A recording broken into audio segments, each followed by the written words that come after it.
दुआ कीजिए कि सबका 40वां सबका बाल बच्चा करे, आप लोगों का भी 40वां आपकी आलो औलाद करें, ये दुआ कीजिए।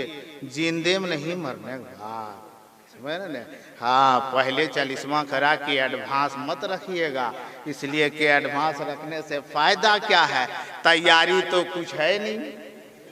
40वां की तैयारी पहले करके क्या कीजिएगा। आदमी जब परेशान हो जाता है, थोड़ी सी तू में घर में शुरू हो गया, उसके बाद कहता या अल्लाह हमर कतिल मोवतियों नहीं है, काहे को मौत की दुआएं मांग रहा है। कौन सी तैयारी कर लिया है रे कि वहां जाएगा एकदम जाके पहलवानी लड़ेगा। काहे को मांगता है कि हमें मौत दे दे। मेरे आका जनाब अहमद मुस्तफ़ा मोहम्मद मुस्तफ़ा सल्लल्लाहु अलैहि वसल्लम ने फरमाया है कि मौत की दुआएं मत मांगो। काहे को, जानते थे कि हमारी उम्मत के अंदर से पूरा खोखला है, मांगिए कि क्या करेगा रे।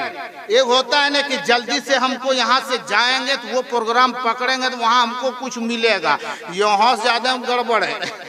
तो जाने से फायदा क्या है, दुआएं मांगते हैं लोग। कुछ थोड़ा सा तू में बगझग हो गया, उसके बाद अल्लाह हमें मौत दे दे, अल्लाह हमें मौत दे दे। अरे मरने की इतना शौक है रे, कुछ किया रे। कब्र में जाने के लिए कोई तैयारी है? कोई तैयारी नहीं है, खाली हाथ है। कौन सी है? खाली 18,000 के मोबाइल है। अरे वही लेके जाएगा का? वो वीडियो रात भर वीडियो देखेगा, फहश कलाम सुनेगा, गाना सुनेगा। हाँ सुन, मैं कहता हूँ कि मोबाइल है तो उससे अच्छा इस्तेमाल करो। अगर देखना है तो उसमें हदीसे मुस्तफा को सुनो, अगर सुनना है तो नाते मुस्तफा सुनो, अगर सीखना है तो हदीसे मुस्तफा सीखो, अगर सीखना है तो तरीके मुस्तफा सीखो। यकीनन नेक में सब कुछ है, अगर हासिल करना चाहते तो उससे इल्म सीखो जिससे तुम्हारी दुनिया भी कामयाब हो।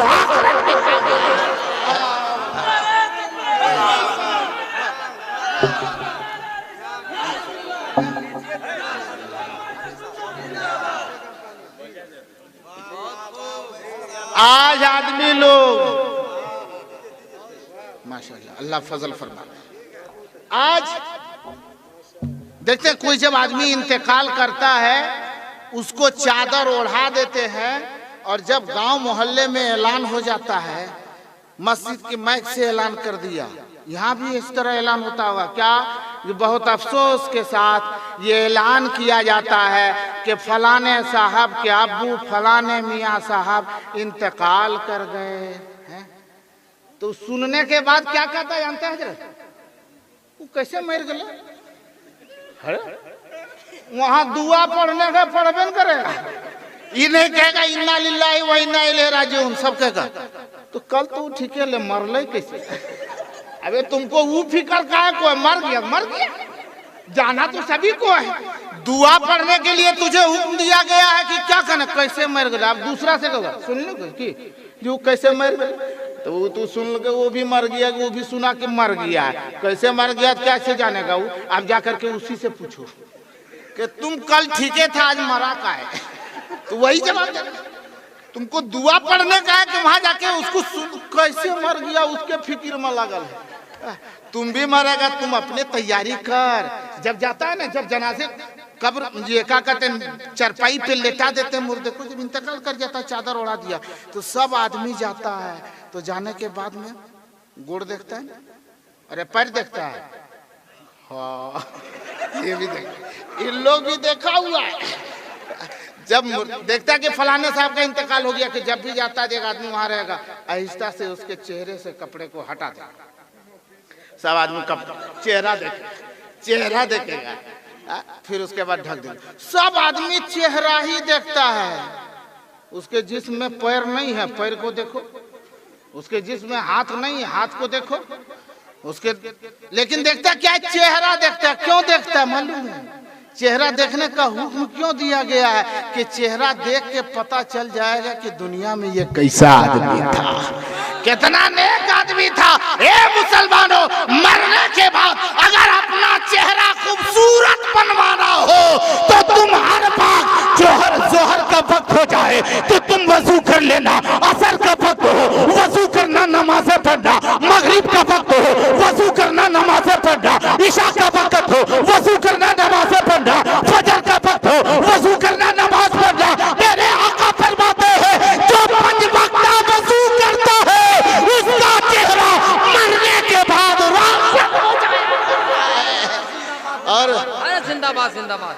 और इतना ही नहीं,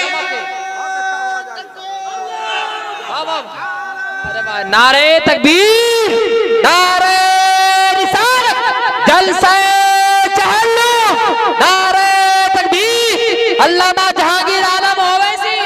अरे वाह, जिंदाबाद जिंदाबाद।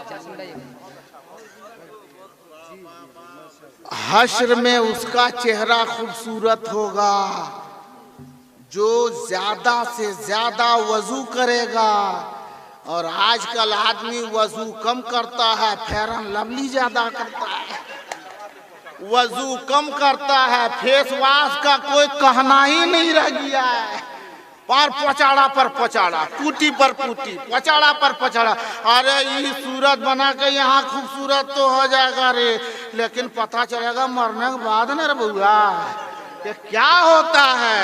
अपने चेहरे को खूबसूरत बनाओ तो वजू करके खूबसूरत बनाओ। कितने बार बार वजू करते रहोगे, नबी का फरमान है, किसी दुनियादार का फरमान नहीं है, मेरे आका का फरमान है। दुनियादार का फरमान, उसका कहना बदल सकता है लेकिन जमीन बदल सकती है, आसमां बदल सकता है, फरमाने मुस्तफा बदल नहीं सकता। मेरे आका ने फरमाया कल क़यामत के दिन उसका चेहरा सबसे ज्यादा खूबसूरत होगा जो ज्यादा से ज्यादा वजू करेगा। अब बताइए कि हम लोगों का चेहरा कते खूबसूरत रहेगा जो जुमा जुमा वजू करेगा। और तो उससे ज्यादा वजू तो है नहीं, जुमा का जुमा वजू है, बस जुमा का जुमा, और वह दुए रकात के लिए, हाँ 2 रकात के लिए। आज हम इतने तबाह हैं, आज हम इतने बर्बाद, देखते नहीं हाँ 2-4 मिनट और बोले, हाँ 2-4 मिनट सुनने के लिए थे, 1 घंटा तो हम बोल ही नहीं सकते। अब ऐसा नहीं है कि हम बोलने की हमारे अंदर हिम्मत नहीं है, लेकिन जिस बारगाह के हम सग हैं उसी बारगाह के खलीफा तशरीफ फरमा है। इसलिए इन बुजुर्गों की खिताबत को सुनना है हमको, तो आप कभी भी सुन लीजिएगा। हाँ हम ऐसा मिल जाएंगे, ये गया से आएंगे और हम गिरिए दिखे हैं हम गिरिए दिखे हैं और हजरत गया से आएंगे, तो देर हो गया ना, इसलिए 2-4 मिनट और बर्दाश्त किए। पूरा मजमा बोले या रसूल अल्लाह, और जोर से बोलो सुभान अल्लाह। अब मुसलमानों, मरने की तैयारी कुछ है, कुछ किए हैं, सबकी तैयारी। अभी देखिए माइक का इंतजाम, जलसा होना है आज की तारीख में 29 तारीख को, जो अभी तारीख वो बदल गई अभी, लेकिन 29 तारीख को जलसा होना है। लेकिन मैक वाले का बयाना और मैक का इंतजाम 1 हफ्ता पहले, बिरयानी आप लोगों को खिलाएंगे 29 तारीख को, लेकिन बिरयानी का चावल 24 तारीख को ले आया। खाना बनेगा 29 तारीख को शाम में, और डेग वही से इंतज़ाम, चूल्हे का इंतज़ाम। पहले मैंने कहा जनाब जमाल साहब, मैंने कहा साहिबे खाना आखिर ऐसा क्यों कर रहे हैं, मिलाद तो ईशा के बाद है ना, तो माइक का इंतज़ाम हफ्ता दिन पहले, डेग का इंतज़ाम 1 दिन पहले, चावल का इंतज़ाम 2 दिन पहले, ऐसा क्यों कर रहे हैं? अरे जब मिलाद शरीफ इधर शुरू, इधर डेग चढ़ाई दीजिए। बोला हजरत वैसा नहीं होगा। हम बोले क्यों? बोला कोई काम को अंजाम तक पहुंचाने के लिए अरे उसकी तैयारी पहले करनी पड़ती है। मैंने कहा जब दुनिया का एक काम करने के लिए तैयारी पहले से करनी पड़ती है, जब ये यकीन है कि हमें मरना है, तो मरने से पहले मरने की तैयारियां क्यों नहीं करते?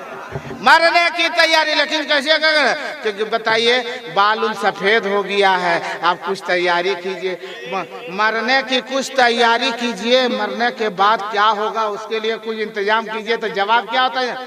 जालदन मौसम में है दखल, तो वहाँ बहादुरी लड़ने जाना है, वहीं देखा जाएगा।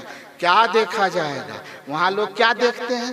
वहाँ भी वह चेहरा देखते हैं, वहाँ भी वही चेहरा देखते हैं। जब कब्र में मुर्दे को रख दिया जाता है, उसके बाद उसके चेहरे से कपड़े को हटा दिया जाता है और सारे लोग एक के बाद देखते देखने के बाद हाँ ठीक है, ठीक। दूसरा तो तुम हटो हम देखते हैं। दूसरा गया, हाँ हाँ ठीक है। तीसरा भी जाता है, वो कहता हाँ हाँ ठीक है। अरे ठीक है ये है तो बाहर में कह रहा मैं तुम चल, जब वो ठीक है तो तुम बाहर में काहे हो? ठीक है, चेहरा क्यों दिखाया जाता है? इसलिए दिखाया जाता है कि देख तेरे तरह ये पैर वाला है, तेरे तरह ये हाथ वाला है, तेरे तरह ये आंख वाला है, तेरी तरह ये जुबान वाला है, तेरी तरह ये कान वाला है। कल आज से पहले तेरे तरह ये चलता था, तेरे तरह खाता भी था, तेरे तरह घूमता भी था, तेरे तरह जागता भी, तेरे तरह सोता भी, तेरे तरह उठता भी, तेरे तरह खड़ा भी होता था, तेरे ही तरह था। लेकिन आज देख पैर है लेकिन उठने के काबिल नहीं, हाथ है लेकिन इशारा करने के काबिल नहीं, आंख है लेकिन खोल के देखने के काबिल नहीं, कान है लेकिन वो जुबान है लेकिन वो बोल सकता नहीं। देख सब कुछ है लेकिन बेहिस्सा हरकत पड़ा है। आज देख किस तरीके से मजबूर ये पड़ा है, कल तुम्हें भी इसी तरीके से कब्र में जाना पड़ेगा। अरे कहाँ आया है मालूम नहीं, कहाँ जाना है मालूम नहीं, सब सामान्य सफर ठीक करो, कब होगा सफर मालूम नहीं। तैयारी करो, उसकी तैयारी करो। जानते हैं खुश नसीब है वो मरहूम मगफूर जो आज दुनिया से गए, जिनका ये 40वां हो रहा है, और वो जाते जाते अपने बाल बच्चों से क्या कह के गए हैं। एक मशहूर ज़माना कलाम है, एक शेर हम भी पढ़ें, इजाज़त है? हाँ, वैसे तो हम तो इजाज़त सब से नहीं लेंगे, बड़े हजरत से, क्योंकि हम लोग अगर पढ़ने लगेंगे तो हजरत कहेंगे का जरूरी है भेपर लेट के सामने डिबिया लेके घूमने की। इसलिए मैं सोचता कि एक शेर में पढ़ूं। अरे डिबिये सहित क्या कीजिएगा, जब भेपर लटवा नहीं रहेगा डिबियों से काम चलाइएगा ना। तो बस एक शेर सुनेंगे कि वो मरहूम मगफूर जा रहा है दुनिया से, तो अपने बाल बच्चों से, अपने पोतों से, अपने बेटों से, अपने नवासों से, नवासियों से, बेटियों से क्या कह रहे हैं कि जाता हूँ मैं दुनिया से, अरे मुझको ना भुला देना, जाता हूँ मैं दुनिया से, मुझको ना भुला देना, कि चाहता हूँ मैं दुनिया से, अरे मुझको ना भुला देना, चाहता हूँ मैं दुनिया से, अरे मुझको ना भुला देना।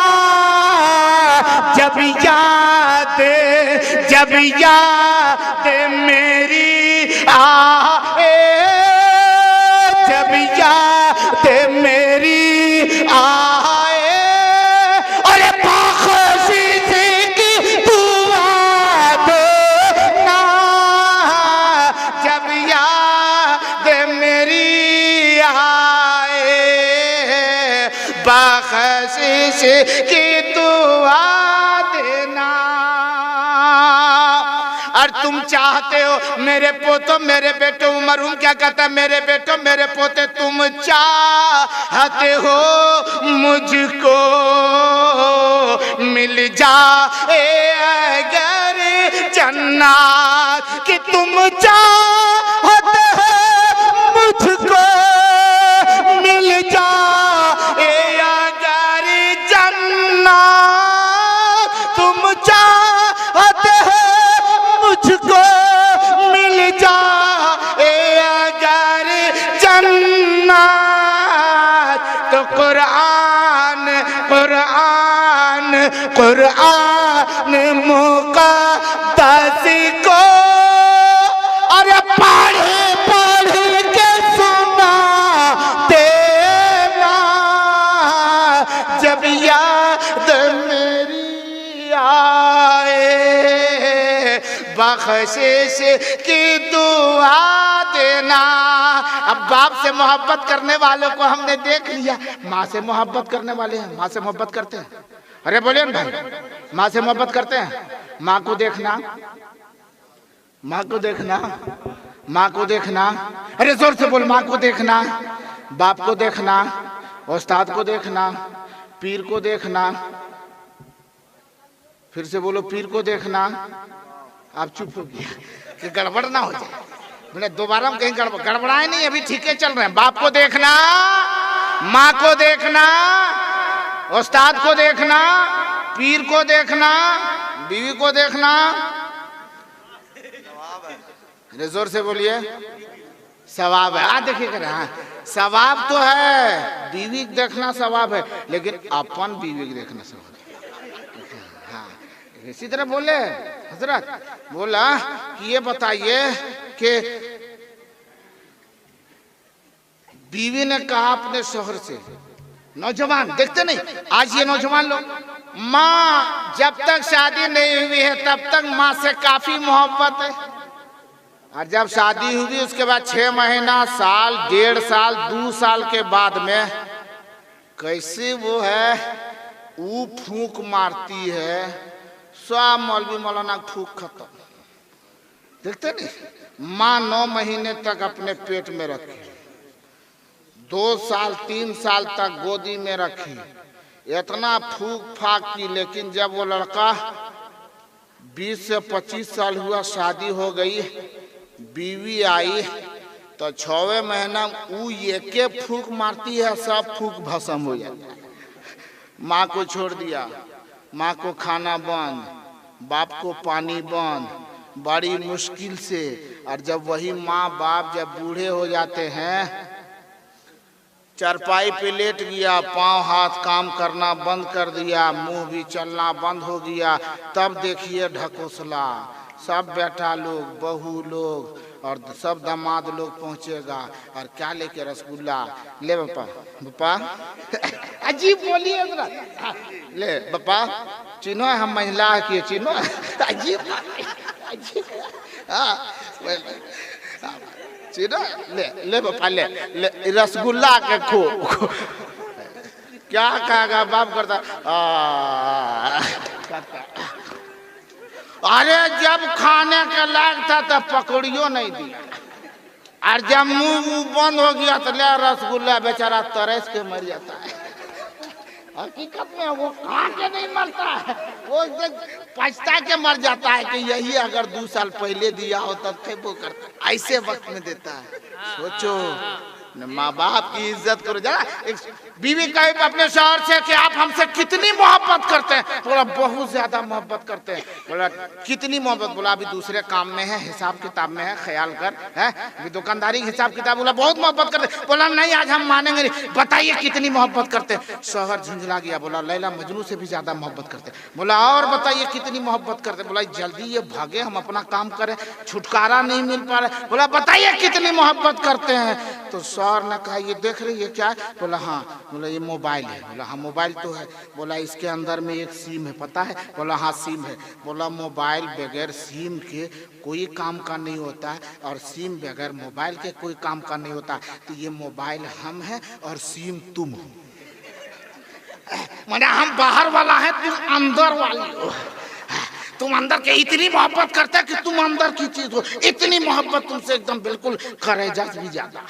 अच्छा हाँ, बीवी बहुत खुश हुई, हर दिन की तरह नहीं, आज आज बढ़ चढ़ के नाश्ता है, खाना है, कौरमा है, कबाब है बना रही। उसकी सहेली आई, बोला आज मुस्कुरा भी रही है और बढ़िया बढ़िया खुशबूदार खाना बना रही है, क्या बात है? बोला आज अजीब खुशी मिली है। बोला क्या खुशी मिली है? तो वो कहती है खुशी ये है कि मेरा शौहर मुझसे बड़ी मोहब्बत करता है। बोला कितनी मोहब्बत करता है? बोला उन्होंने कहा है ना कि हम मोबाइल हैं और तुम सिम कार्ड हो, सिम हो, हम मोबाइल है तुम सिम हो, देखो कितनी मोहब्बत करता है। तो उसकी सहेली बोली अरे पगली चाइनाक मोबाइल में 4-4 सिम लगता।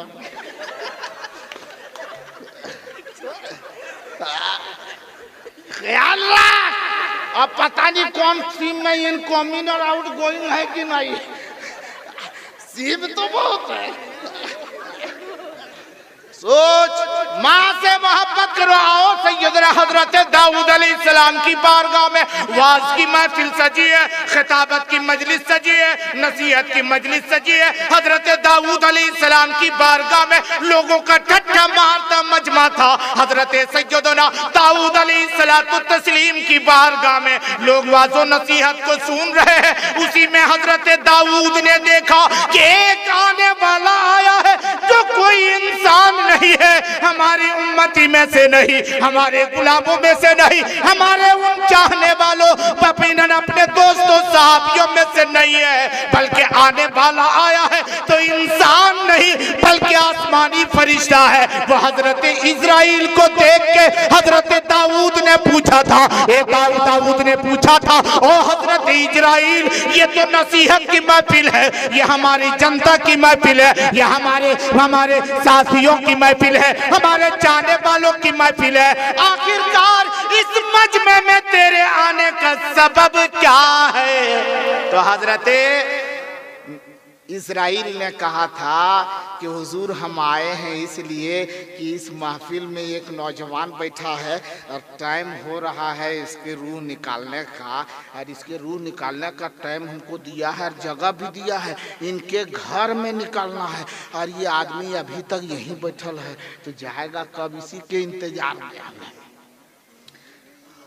जब मजमा खत्म हुआ वो नौजवान चला अपने घर, नूरी फरिश्ते को तो देख नहीं पा रहा, पीछे पीछे ये मलकुल मौत, आगे आगे वो नौजवान अपना घर पहुंचा। उसकी माँ आंख की अंधी, पांव की लंगड़ी, हाथ की लूली, बहुत मजबूर माँ है, प्यास सख्त की लगी थी मुसलमानों। माँ ने जो ही पांव की आहट को सुना है, माँ कहती है बेटा आ गया, मुझे प्यास लगी है, पानी पिला दो। नौजवान घड़े के करीब गया, पानी लेके आया और पानी लेकर आया अपनी माँ के करीब दिया, माँ ये पानी ये पी ले। माँ अभी पानी पीना शुरू की, मलकुल मौत आ चुका है, चंद लम्हा बाकी है नौजवान की रूह निकालने का। इतने में माँ उसकी पानी पीती है और पानी पीने के बाद हाथों को उठा देती है और कहती है, ए मौला मैं प्यासी थी, प्यास से हलक सूख रहा था, प्यास से हलक कांटे बन गए थे, मैं इंतजार कर रही थी, लेकिन मेरा बेटा आया, मेरी प्यास को बुझा दिया, अपने पानी पीने से पहले मुझे पानी पिलाया। ए मौला जिस बेटे ने मुझे पानी पिलाया है उस बेटे की उम्र को मौला तू लंबी फरमा दे, उस उम्र को लंबी कर दे, उस बेटे के उम्र को तवील कर दे। अभी इतना कहना था, माँ की दुआ बापे इजाजत से टकराती है, रब फरमाता है ए मलकुल मौत वापिस बुलाता हो, उनकी माँ की दुआ से मैंने उनकी उम्र को बढ़ा दिया है। मुसलमानों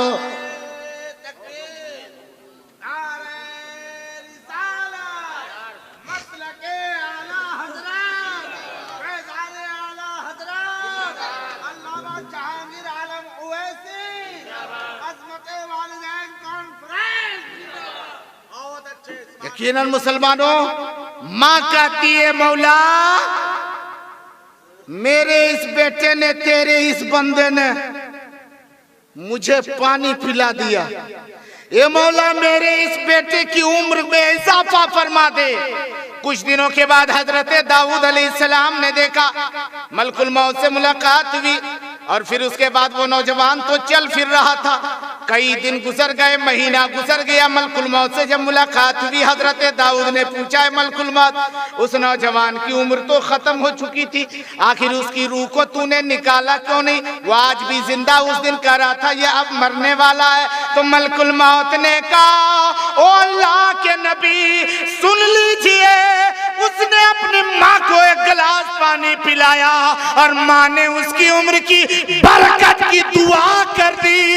अल्लाह ने माँ की दुआ, अल्लाह ने उस नौजवान की माँ की दुआ को कबूल फरमाया और रब ने उस नौजवान की उम्र में बरकतें अता फरमा दी। कितनी उम्र बढ़ा दी गई है मलकुल मौत, बता कि उनकी उम्र कितनी बढ़ा दी गई? मलकुल मौत ने कहा, अल्लाह रब्बुल इज्जत ने इसकी 30 साल उम्र को बढ़ा दिया है। मुसलमानों माँ की दुआ की अजमत को समझो। आज हम और आप हैं, माँ कह रही है, कहने के लिए रे पानी दे रे, अरे अरे बाबू रे रे रे देखो दादी पानी मांगो, दे दियो रे, हम जाए क्रिकेट में खेल रहे। भाई किया गेम खेलने चला गया, गेम खेलने में मशहूर है, टीवी बंद नहीं होगा, सीरियल बंद नहीं होगा। हाँ, ये पबजी का तो कोई जवाबे नहीं है, इसका कोई जवाबे नहीं है। सब लड़का लोग ले लेके बैठल है। हाँ, मर मर मर मर मर मर, फिर थोड़ा कते मारेगा रे, मार ले जितना मारना है, जो कब्र में मराएगा तो पता चलेगा। सोच, अपने आप की तैयारी करो। जानते एक रिवायत और बोलो, बस 2-3 मिनट और सुनेंगे। हाँ, एक रिवायत और बोलो। हजरत सैयदना अली रजी अल्लाह ताला अन्हु की जाते गिरामी है। अली मुर्तजा शेर खुदा, मक्के में है, चंद साथी हैं, रात का सन्नाटा है, तारीकी है, सारे लोग चैनो आराम की नींद सो रहे हैं। इतने में हजरत अली रात के सन्नाटे में सुनते हैं किसी की बिलखने की आवाज आ रही, किसी के तड़पने की आवाज आ रही है, किसी के रोने की आवाज आ रही है, किसी के गिड़गिड़ाने की आवाज आ रही। हजरत अली ने कहा अपने साथियों से, देखो कोई रो रहा है, कोई बिलख रहा है, कोई तड़प रहा है, कोई रोने की आवाज आ रही है, कोई रोता है, देख वो रोने वाला कौन है। एक शख्स गया और जाकर के देखा तो वो रोने वाला आदमी कैसा था, गौर करो, रोने वाला आदमी कैसा था, जिसका हाथ भी नहीं चल रहा था, पांव से मजबूर था, और वो काबे के पास था और लुढ़क लुढ़क के बदन के बल लुढ़क करके काबे का तवाफ कर रहा था और रोते जाता था और कहता था, मौला मुझे माफ कर दे, ए अल्लाह हमें माफ कर दे, ए अल्लाह मेरी गलती मेरी खता को माफ कर दे। वो लुढ़क के उलट के काबे का तवाफ कर रहा, क्योंकि पांव चलता नहीं था, हाथ काम करता नहीं था। आखिरकार उन लोगों ने कहा कि ए अली, ऐसा शख्स है जिसका हाथ पांव चलता नहीं, वो जमीन पे उलट लुढ़क करके काबे का तवाफ कर रहा है। हजरत अली ने कहा, उसे बुला करके ले आओ। ये लोग गए, चल तू रोता क्यों है, तू कौन सी माफी मांगता है, तू बता दे। कहा मैं बता नहीं सकता, क्योंकि मैं गुनहगार हूँ, बहुत बड़ा खताकार हूँ, मैं बता नहीं सकता। बोला तुम्हें बताना पड़ेगा, और नहीं तो चलो मेरे अली के पास तुम्हें जाना पड़ेगा। कहा चला तो जाऊंगा, लेकिन जाऊंगा कैसे, पैर नहीं चलता है, हाथ नहीं चलता है। बोला कांधे पर उठा करके ले जाऊंगा। वो शख्स सोचा कि अली के पास जाऊंगा और अली के दोस्तों के कांधे पर जाऊंगा, मेरी खुशनसीबी कितनी है। वो शख्स को कांधे पर उठाया है और उठाने के बाद अली के पास लेके गया। हजरत अली से अली ने पूछा, आखिर तुम इस तरह बिलख क्यों रहा था, इस तरीके से रो क्यों रहा था, इस तरीके से तुम गिड़गिड़ा क्यों रहा था, तेरे रोने की वजह क्या है, सबब क्या है। उन्होंने कहा, ए अली मैं बताऊंगा नहीं। बोला बता दो। बोला मैं नहीं बता सकता। हजरत अली ने जोर दिया कि बताओ। तो उस शख्स ने कहना शुरू कर दिया कि मैं बाप का इकलौता बेटा था। बात को सुनो, मैं बाप का इकलौता बेटा था। मेरा बाप बहुत बड़ा मालदार था, रईस था, सोने चांदी के अंबार है मेरे घर में ढेर लगे हैं।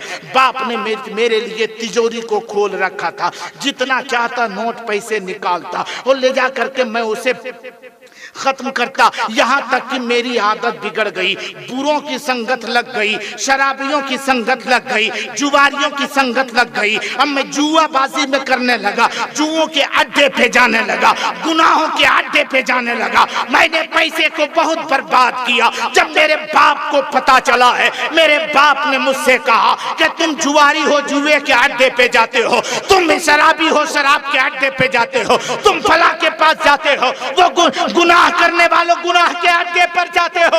आज से तेरे लिए तिजोरी लोग है, तेरे लिए कोई पैसे नहीं है। अब उस नौजवान ने कहा, जब मुझे बाप ने डांटा, मैं एक गोशे को पकड़ा, कोने को पकड़ा, बहुत रोया कि मैं बहुत बड़ी मैंने गलती कर दी है। लेकिन मेरे साथी आते रहे, जुआरी मेरे पास आते रहे, मुझे बहकाते रहे, शराबी मेरे पास आते रहे, मुझे बहकाते रहे, गुनाहगार मेरे पास बदकिरदार लोग आते रहे, बदअखलाक लोग आते रहे, मुझे बहकाते रहे। एक दिन मेरे अंदर का शैतान उभरा है और मैंने कहा, मेरे बाप वो तिजोरी की चाबी दे दो। बाप ने कहा चाबी नहीं दूंगा। मैंने इसी गुस्से में, वो शैतान मेरे ऊपर उभरा और मैंने हाथ को उठा दिया अपने बाप पे।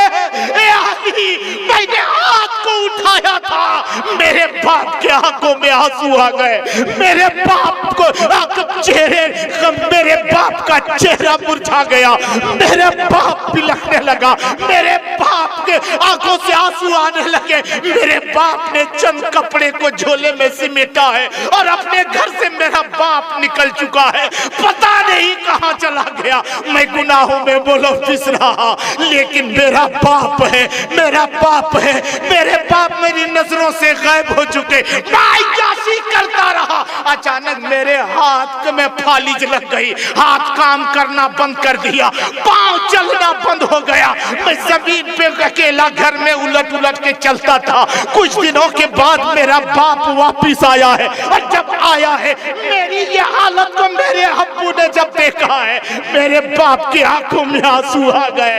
बाप ने मेरे करीब जब आने लगा, मैं देखा बाप मुझमें मेहरबान है, मैं लुढ़कता बाप के करीब गया। मेरे बाप ने अपने हाथों से मेरे इस यकीनन बेकाबू जिस्म को उठाया है, सीने से लगाया है। मेरा अब्बा रो रहा है, मेरे बाप रो रहा है, और मेरे बाप का मेरे अब्बू कहते हैं, बेटा तुझे तकलीफ क्या है? मैंने कहा पाँव काम करता नहीं, हाथ काम करता नहीं, मेरे लिए दुआ कर दीजिए, मैं माफी चाहता हूँ, मेरे अब्बू मुझे माफ कर दीजिए। बाप ने कहा था, ए अली सुन ले, मेरे बाप ने कहा, ए मेरे बेटे, मैंने जो दुआएं की है, जो तेरे हाथ जो शल हुए हैं, पाँव में फालिज लगी है, मैंने तेरे लिए बद्दुआएं जरूर की है, लेकिन कहीं और जाकर के नहीं, काबे के खिलाफ पकड़ के मैंने दुआएं की है। चल तुझे काबे के खिलाफ पकड़ करके आज तेरे लिए दुआएं करूंगा,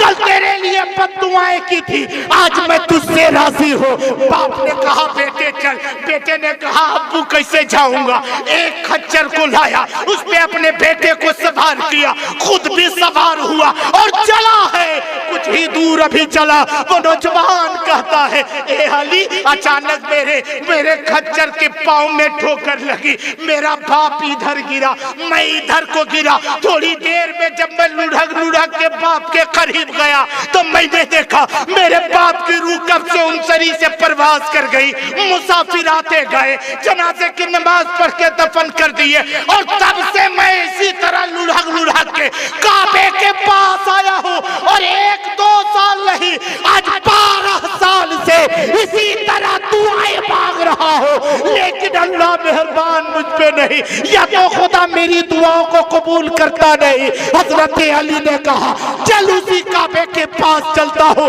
अली गए, अली के आंखों में आंसू है। ए मौला, काबे का खिलाफ पकड़ करके अली ने कहा, ए मौला, इसका बाप राजी था, मौला तू भी राजी हो जा, इसका बाप इससे खुश था, मौला तू भी खुश हो जा, मौला इस मेरी अली की दुआ, मेरी जुबान की दुआ तू कबूल फरमा ले, और इस नौजवान की मग़फ़िरत फरमा, इस नौजवान की सेहत और सलामती अता फरमा।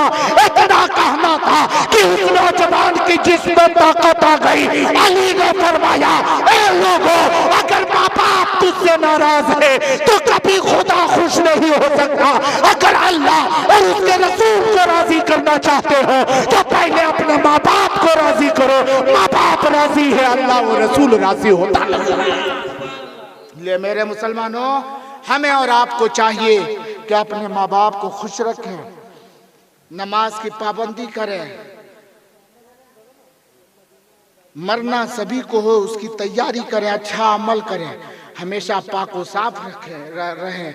अल्लाह तबारक ताला हम मुसलमानों को अमल खैर की तौफीक अता फरमा, तमाम आफात व बलियात से महफूज व मामून अता फरमा, और मौला उस मरहूम मगफूर को अपने हबीब सल्लल्लाहु अलैहि वसल्लम के सदक़े तुफेल में करवट करवट जन्नत नसीब अता फरमा। हम मौला दानिस्ता नादानिस्ता अगर इस नाचीज से, इस हकीर फ़कीर से गुफ्तगू करने में, बोलने में अगर कोई गलती हुई है, मौला तू माफ़ फरमा।